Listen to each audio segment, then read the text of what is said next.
So, Robert, we checked out this campsite or campground. We came in on Friday, and we absolutely love it. And then come find out last night that you actually own this place. After talking to you, so I just want, how'd you get involved in all this, and what's the history of the place? And, All right. So the history of the place is I've always loved to camp and hike, and my family moved here in 1996, and so I was always looking for hiking places and stuff. And I was unable to hike and go in the woods for about 7 years because I had bad hips.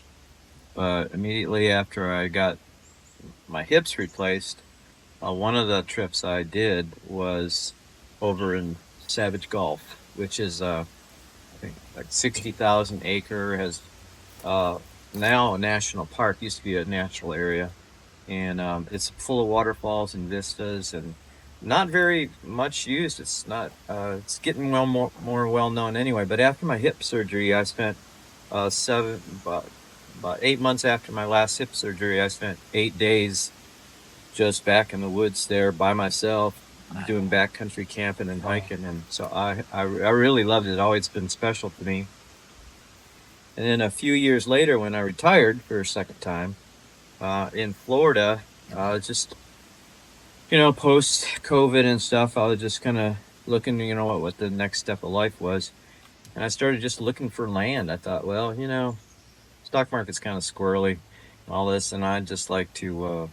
I thought, well, if I could get land and do some value added to it, that would probably be a good investment. So in Florida, I was just doing research, and I found out that there was an acre that these people lived off grid. This kind of hippie family lived off grid just in an acre they were selling, and it was right by my favorite place to camp and hike. mm, And so I bought it sight unseen, Wow. and that was in March of 2021. And then I had the weird idea. Thought, well, it's really nice there. I wonder if there's other acreage to sell. So I sent out a postcard with little stickers on it with leaves and trees and all this old stuff. My wife thought it was crazy. To all the owners up and down in the area. Um, and out of that, I was able to accumulate over 20 acres. wow, Wow. that's awesome. And so, again, I bought all this sight unseen. I mean, I knew the area, but I didn't know the specific land. And I got on Photoshop, and I designed all these nice little squares and lots and all this. And then I got here, and it wasn't. It's not squareable. It was all just dense woods with lots of hills and lots of beautiful trees. And uh, I worked with a lot of local contractors, some real good people here, to kind of design and build a campground. Originally, it was going to be tiny homes for heroes, for veterans. That's awesome. And then we had some issues with the state inspectors and all that, so it evolved into a campground. It is a very unique campground, and you're not right up on top of other people, which I personally love that. So here's a pull-through site right here. Look, that's Yeah, a huge site. this if you have an RV, and it has its own dog park. This one has a private dog park. So this is one of the pull-through RV sites with its own dog park. You can see that. And you have your fire grate. The grate does move up and down too, so you can adjust it. There's your picnic table,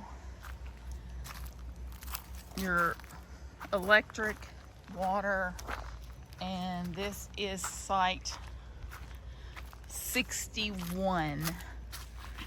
So site 61, if you have a pull-through a larger RV, you're going to want to use this one. But anyway, we were able to accumulate, like I said, 20 acres, and it's divided into 5 sections. And we've got a number of RV spots and yurts and tent camping. So that's what we do. And we don't. I was looking at my wife and I have been doing camping, going to regular campgrounds, and it's just usually they just clear all the land. There's a tree or two, a lot of concrete, and everybody's side by side. And I guess the national average is 10 to 15 RV spots per acre. Wow, yeah, yeah, I can see that. and we're at 3. So we want to keep it that way. We try to preserve the trees. The good part is that, it's a lot of trees, a lot of woods. The bad part is every single site is different. There's no standardization because we kept the trees, we kept the roads, we built the roads to go around the trees and the forest. So, it's not standard. Every single site is different. Every single tent site, every single RV site. And, I remember one couple came here when we first started, and then they turned around and they said, there's just too many trees here. So, some people don't like it. They just want the wall-to-wall concrete. And we're coming up on site 65. And that's a nice size site as well. Again, you can see the trash can. They have a bag in it. Throw your trash in there. And right across from it is going to be site 66. So site 66. And they have a nice size RV. Well, about a mid-size. Let's see. Y'all, somebody said something about the trees. So if you don't like a lot of trees, you might not like this area, but I love the trees. Love them. Nice shade. This is site 67. I would say tent. There is electricity. I don't see water on this one. Do you, Charlie? What? Yeah, it's shared water. Oh, it is shared water? Yeah, it is shared water. Okay, I see. There's the shared water over there. Right there, shared water. Okay, so, yeah. I'd say this would be a short RV, pop-up, or tent. And then right next to it is going to be our area. This is where we were. They've already come by. We haven't been out of it long, and they've already come by. And they've already got somebody else has already booked the spot too. Look. Oh, wow. So someone's already booked this spot. They've already changed out the trash liner. We took the trash out. They've already put a liner in it. And this was our home. We loved it. Look at that. Oh my gosh, I don't want to leave.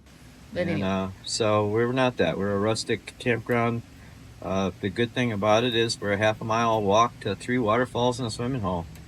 And as well as going deeper into the woods, there's over 50 miles of curated trails. And it's just a beautiful, laid-back, rustic area. And the why of all this is, other than, second retirement, I don't do well in retirement, is the fact that nature has always been an escape, a place of refuge, solace. When I needed to make life decisions, or when I was really just in a personal quandary, I'd always retreat to the woods, and I'd just go off, and and that's where I would commune with my own soul and with my higher power, and find direction. And it's meant so much to me that I wanted to be able to provide a place, a sanctuary, a retreat place for people to experience a little bit of the same thing that it always meant to me. There's this quote by Emerson that we quote on our website. It says, "In nature, we return to reason and faith." And that's always been the situation for me. And so this world, city living, and it's just so full more of stresses, and I think people more than ever, whether they can retreat just for a weekend from their city job, or whether they can get away longer and find a more serene place inside in themselves, and connect with their family, connect with their friends. And that's really what this is intended to be. 63, and there's one down on the end too. So this would be pull through site 63 right here. And then if you go all the way down to the end, and that's a cool little cubby hole back there. Yes, it is. I'm not going to walk back there because they are in the cubby hole. But that would be site 64 all the way in the back. So if you really want privacy, 64 is the way to go. They have an RV back there, a truck. And then when we got here on Friday night, there were tents popped up back there. Yeah. So If you have a group of people, that'd be perfect. Okay. So you're in the process now of building some more cabins, right? Right. So you have another section Yeah. ready for that, or? So usually when we close down in the winter time, that's when we get most of our work done and make improvements. And we, it's always, as you know, with any business, it's the intention and the outworking is two different things. So we're always trying to improve and take whatever positive feedback and negative feedback we get and make improvements. And so we will be doing a lot of working on the sites, improving those this year. But the other thing we're doing over the winter is we're building 12 cabins, tiny homes, Right. as well as adding some more full hookup drive-through sites, which people seem to like the most. Especially, I understand, because if you're pulling a camper, I don't know how to back it up. And a lot of people are really good at it, but the big demand is for full hookup drive-through. So we're adding 6 of those and 6 cabins and a few other sites, and then making a lot of improvements, adding another bathhouse. And so anyway, it's always a work in progress. Right here, look, that's This a huge site. This, if you have an RV and it has its own dog park, this one has a private dog park. So this is one of the pull-through RV sites with its own dog park. You'll see that. And you have your fire grate. The grate does move up and down too, so you can adjust it. There's your picnic table, your electric, water, and this is site 61. So site 61, if you have a pull-through a larger RV, you're going to want to use this one. Yeah. Well, I love the rustic part. It's just the little cabins and even the bathhouse and stuff. I mean, and your staff works hard. You could tell, keeping everything clean.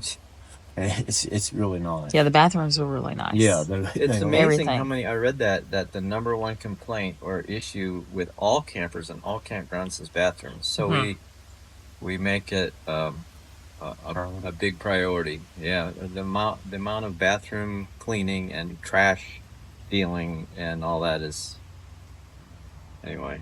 Yeah. It takes a lot of work. It's really nice. And the dog parks. A lot of people don't have dog parks, and they look really nice. I mean, honestly.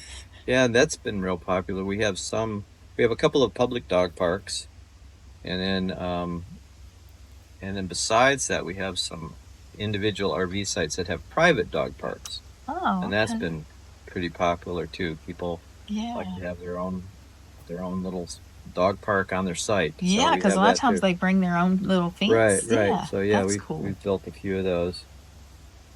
Nice. But I guess what I'm most excited about adding, other than improvements for the facilities, I mean, nature does most of the work. We just try to cultivate it. But it's adding programs. Like we have an outdoor theater and a stage and an activity center. So, adding things like nature walks, and we had a scavenger hunt's been real popular here, and we had crafts for kids, like tie-dye t-shirt making and painting rocks and that kind of stuff. So as long as we have staff, it's just, that's the main thing, is getting people with the heart of service, which is getting harder and harder to find in this world. Yes. But we have a great staff right now, and so we're hoping to add a lot of programs for the kids and for the families. So like the tie-dye and stuff like that, so do y'all have it, is it scheduled? We had it scheduled, and it's all dependent on the staff. We did that last year. We had every Saturday we had a tie-dye, and then we also had rock painting. But it kind of depends on, we had a lady that was good at all that, and she liked to lead that, so she did. And we had another lady that was really good into gardening and all that. We bought her a greenhouse and all that, and she moved on. So it's just, all those kind of programs are really dependent upon the people. So when you come to the yurts, you cannot park in front of the yurt. There's a parking area right across the way, and it has numbers. that are designated to each yurt. You see right there the numbers. Okay. So we are looking for Yurt 22. So this is really cool. It's like your own little community again with your yurts. So these are like the military style. So what was that, Charlie? They're like the military style hut. It's not considered, I guess, what people call a yurt. You know, the round circle. Right, they're military style type tents. Yeah. Okay, gotcha. This one's 21. So this is 21. Those are reserved. That one's reserved. This one is not. Okay, so we are gonna go in Yurt 22, which is right here. Let Charlie go in first. You can hear a fan going in there. You sure it's not occupied? He said it wasn't. Yeah.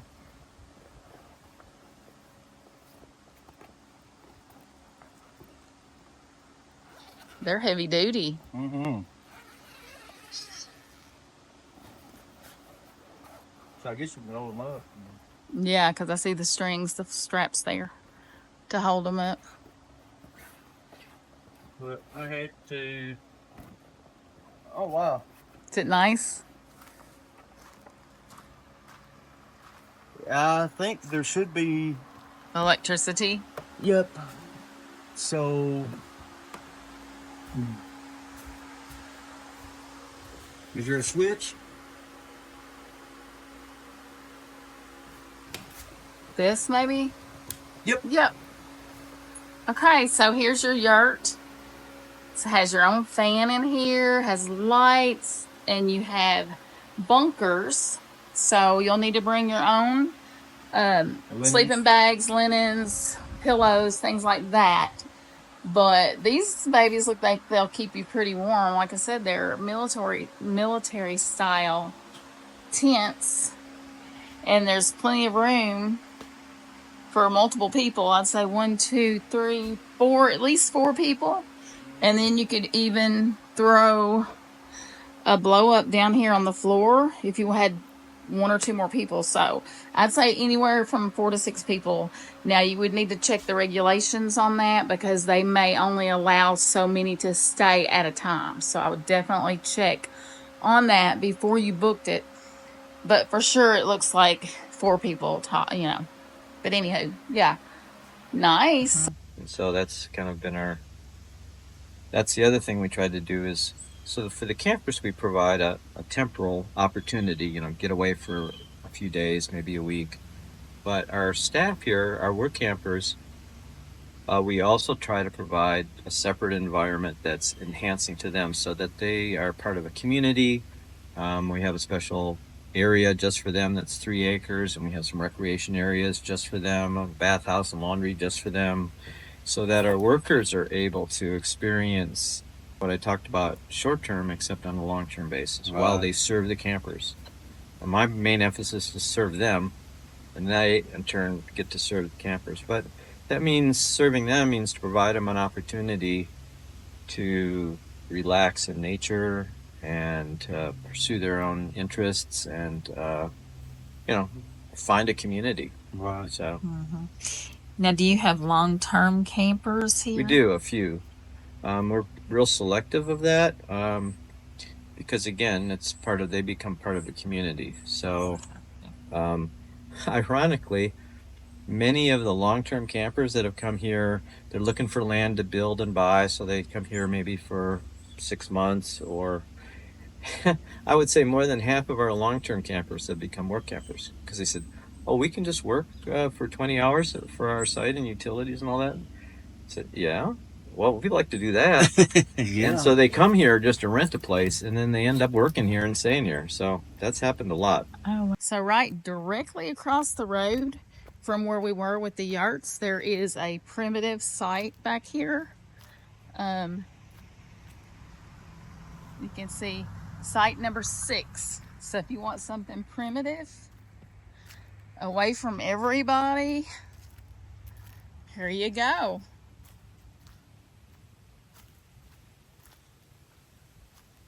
Wow. So they've got I like the little picnic table. That's cool. We got trails. There's a trail that goes all the way back in the woods there. And then you do have your little fire burner, and you have a log to sit on. That's cool. Sit by the fire. Of course, you can bring your own chairs. And now right next door is another primitive site with a tent. And I see further down back in the woods, you probably can't see, back over in there, there's some orange, which is another tent, it looks like. Oh, wow. In fact, I'd say about half of our work campers come from people who are long-term. Wow. That's cool. I could see that too. Yeah. Coming out here and then just falling in love with the place. Yeah. Some of them work remote too. They have remote jobs, or they have extra income on the side, so it's not like they need income. So if they can work for a spot and get utilities and all the amenities and the Wi-Fi and laundry and all that, and just put in 20 hours of work here, that works good for them, works good for us. Well, yeah, that's something else that we noticed. We'd had no problems with Wi-Fi at all over even where we're at. No. You know, out in the woods. So Yeah, we've added. It's hard in the woods because the way Wi-Fi works, as you probably know, it's a line of sight. right.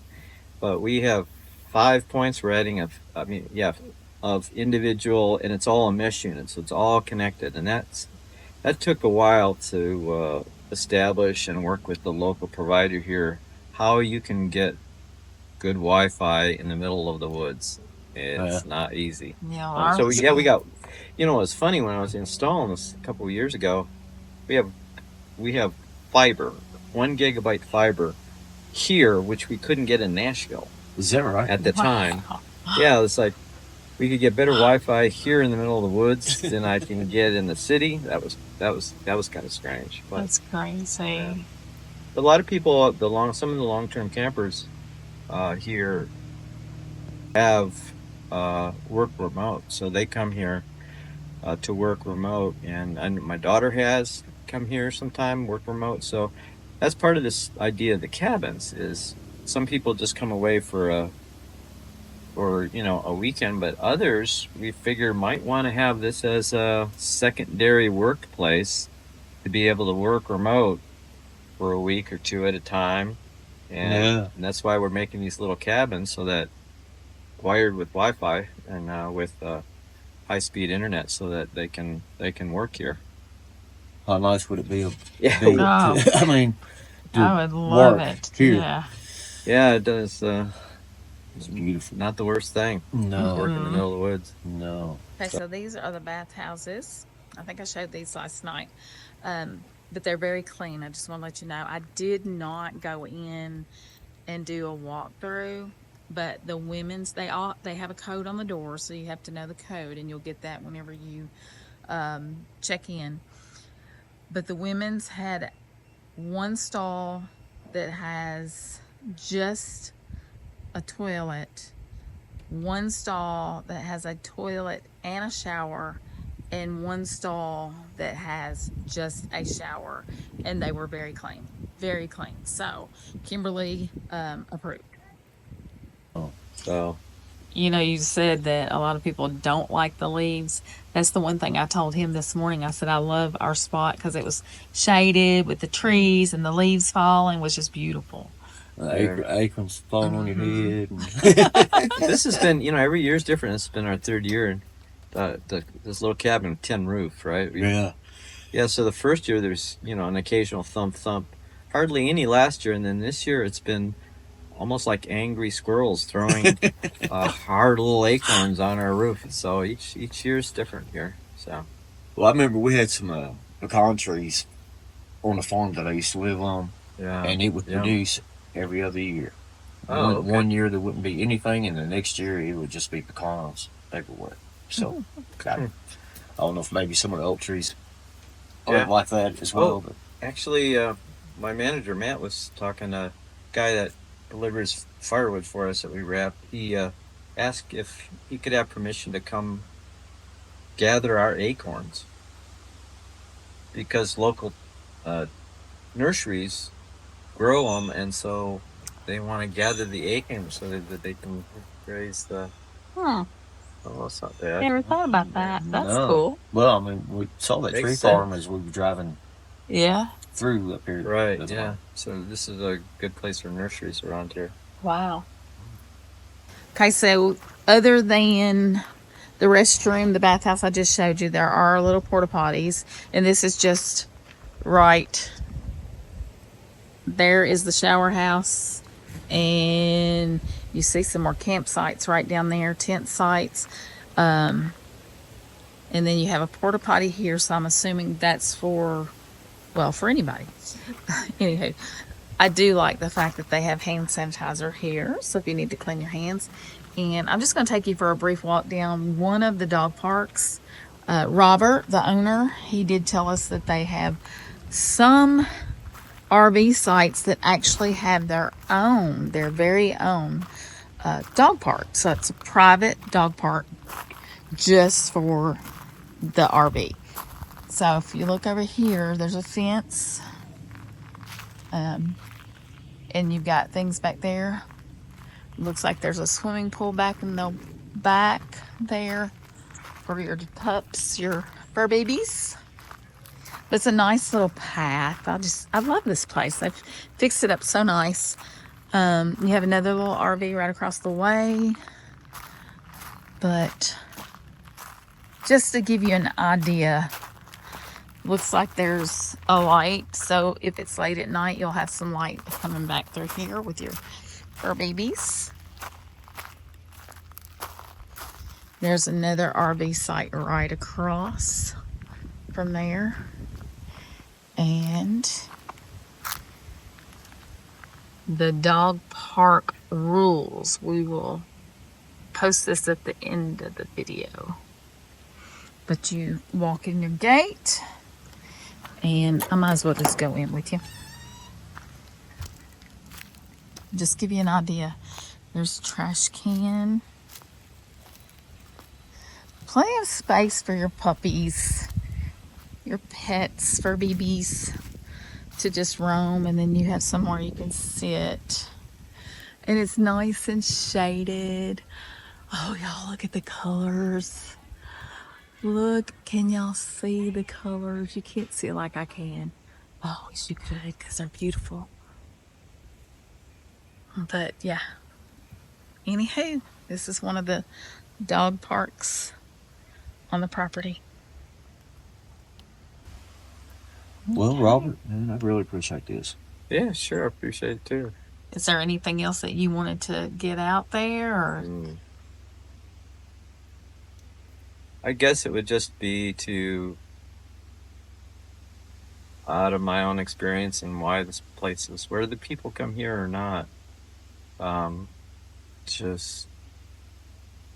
would just encourage anybody to, like what you said, your quote yesterday, which had something about get off your ass or get your ass out of the couch. Get off the couch. I mean, that would be, I think what you said that really resonated would be my only final thought is whether you come here and comes to get away from and take your family, take your friends, take yourself, and see the wonderful world that's out here and turn off the news.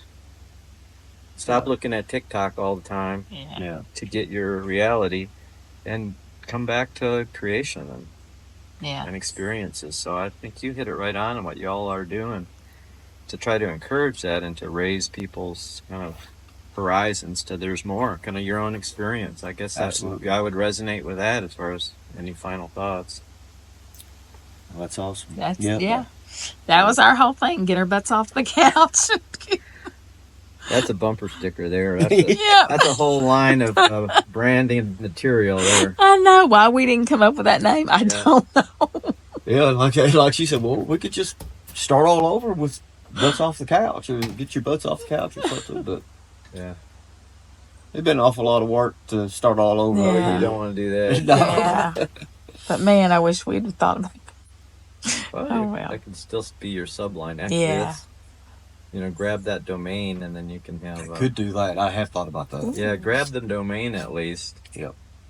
In a couple forms, and the handle, because it can always refer to it from yours. Yep. Yeah. We could do that. Good idea. Okay, so you want to wrap it up? Hashtag get your butt off the couch or whatever. Yep. Yeah. So we could do that. Yep. Thank you. All right. Thank you. Greatly appreciate you. There's an activity center here. So if you want to know what things they have going, what's to offer, you can also come here, I guess. And then you have the check-in area as well. Let me put this back.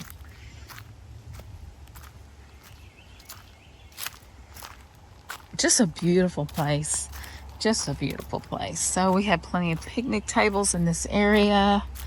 We have some swings. So if you have little ones, they can come swing. Picnic tables.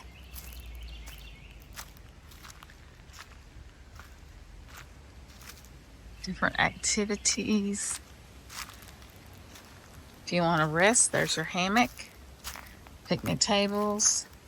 There's another hammock. You can swing from these dewey's. If Charlie was here, I might take a swing and let y'all see me fall. Not. But there's another swing. And then this comes out where we were last night. So I'll just walk up here. Hammocks.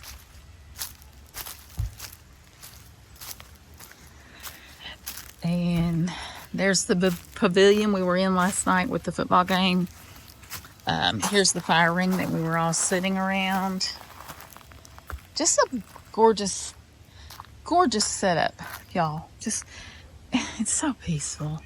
So quiet hours are from 10 p.m. to 8 a.m. So, yeah. All right. Charlie ordered food from this magnificent little restaurant here at the campgrounds, Greeter Grill. So we're excited to try that. I think we're going to get Carter and me some on the way home from here. Very popular little restaurant here at the campground. Stays busy. Other than we're sitting here, my wife's the vet, we're vet owned and operated, and this is all our own recipes, all of our own stuff. Nice. That's awesome. Okay. So this is all yours, huh? So Yes, this sir. isn't part of the campground. Right. The owner of the campground owned this, and it was sort of a soft serve ice cream and like frozen nuggets, that kind of thing. My wife, we were waiting for a storm to pass in February when all the ice storms came through, wanting to go back to Colorado after doing almost 2 years of mission work and travel and all that. So they wanted to hire her for the store. Long story short, 3 storms later, we thought, okay, let's pay attention to this.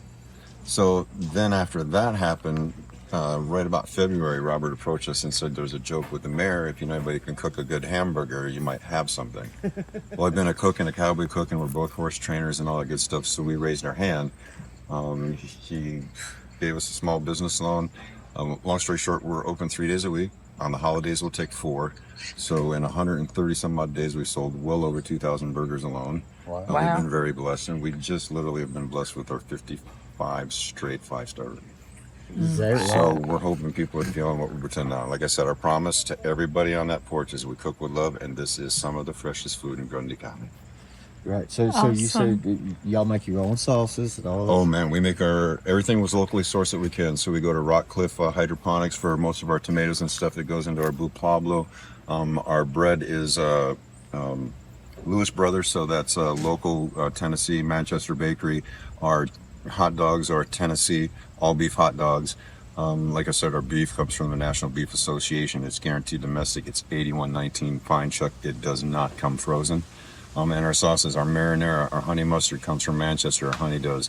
Our chili, I'm missing so much. Our barbecue sauce, blackstrap molasses base from scratch, over 17 different ingredients in it. We actually had some Kansas City boys come and have it, and they said, dude, you nailed it. Because I was concerned because I had not done that style before, and they said we nailed it, so we were blessed for that. Got it from the source.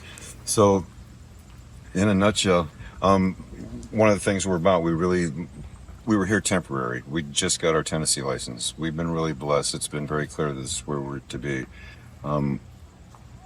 We do a once a month, every Thursday, we put together a menu, and it's called Bless the Community. Anybody that wants to come sit down by a fire, have a meal, we want you here. There's no donation boxes. Nobody's gonna, we might plant a seed here and there, but nobody's gonna preach on you. It's just come, get a really good meal, sit by the fire, and commune with people. That's awesome. Wow. Yeah. Yeah, I it's love like this. what Robert had mentioned a while ago. You know, he really wants to create a community here. Yes, and so far he's doing a really, really good job. Well, yeah, I can see. Yeah, this is awesome. But thank you guys. So, Thank So we're you. so looking forward to trying out the And we're smash looking burger. forward to hopefully putting a smile on your face and you feel loved. Oh yeah. Thank you so much. Thank you, guys. So Charlie grabbed his food, y'all, and took off.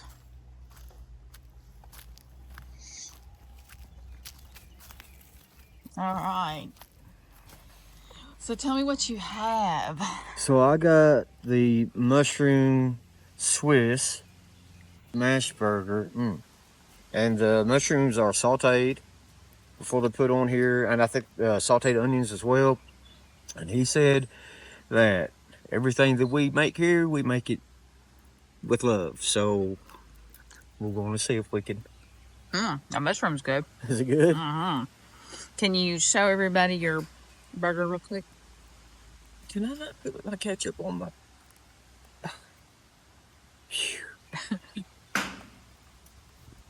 Oh, if I can get down there. Look at all the cheese. Wow. And they're all smash burgers, correct? Yeah. I can't even get it out of there. Sorry. I'm gonna have to eat it with a fork. Ooh. Ooh, look at that. That looks yummy. Okay, take a bite. Well, hold on. Let me see if I can. Darn Lance, look at all that cheese. You know I love cheese. Mm-hmm.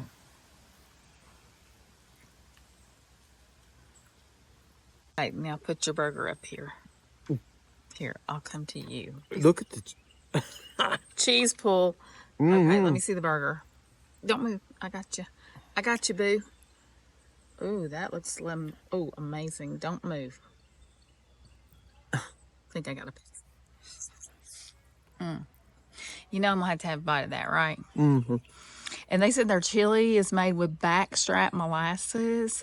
Oh my gosh. I'm trying that, okay? All right, you want a bite? Yes, I do.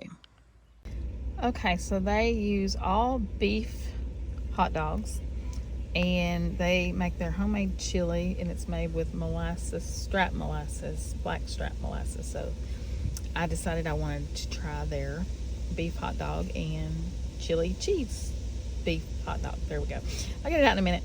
And Charlie loved the fries so much a while ago because they got that crispy crunch. Can you see that? Anyway, they had that crispy crunch, and he loved them so much that he told her to go ahead and make this a basket because he wanted the fries. So they gave me a little thing of diced onions, and I like onions, so I'm gonna throw some of these on my chili dog. It's kind of hard doing this one-handed while you're holding the phone. And I also like a little bit of mustard on mine. Maybe I'm weird, I don't know.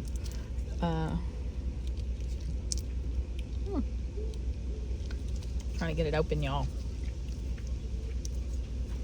Let me know in comments if you like mustard on your chili cheese dog. But I like a little bit of mustard on mine. So. Does it look good? Is it good? It looks really good. So I'm fixing to try it. All right, let's give it a whirl. Okay, so I'm gonna try this baby out. You gonna dig in, baby? I am. It's a lot. Those hot dogs are big. It's a lot of cheese. I gotta get a big bite, a good bite. I gotta build my bite, as they call it. So here it is. There's my hot dog. And the cheese and the chili.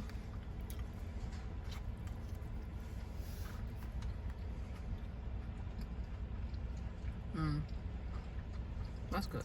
I guess there's a reason why they got all 5-star reviews, huh? That's really good, y'all.